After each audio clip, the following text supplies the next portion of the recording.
Democrats are renewing their call for significant changes to Governor Walker's budget proposal, including reducing the $300 million cut to the UW system and spending more on public schools. The four Democrats on the Joint Finance Committee sent a letter this week to the Republican co-chairs of the committee asking for a series of changes. Will there be some key changes, significant changes to Governor Walker's budget proposal based on what you're hearing?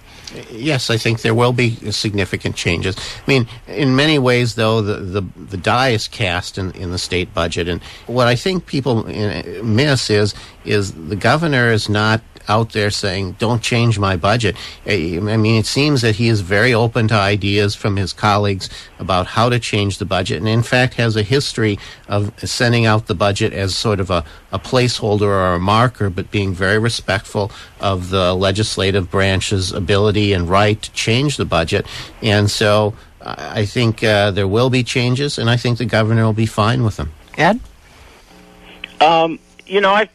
I've just come to the conclusion that there's this trend that I saw, in the 80s in business of a new executive taking over a corporation, slashing investment, laying off workers, really cutting costs drastically so that the bottom line improved, and then claiming great success and moving on to a better job, bigger company, and then those left behind in a year or two have to face the consequences of all those cuts and the loss of experienced people and the loss of investment and research, et cetera.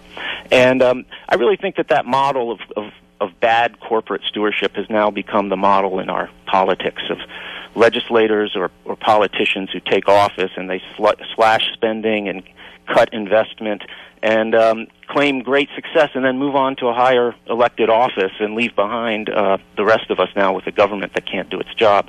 And I think that our budgeting process has fallen victim to that, and the budgets that get proposed are really more political documents, and it's one thing, to say, well, this is just a placeholder and you can make changes to it, but, I just don't think we should be proposing a budget that's main benefit is its political aspects that you can claim to be a great cost cutter if you know it's not realistic, if you know it's not sustainable for the state.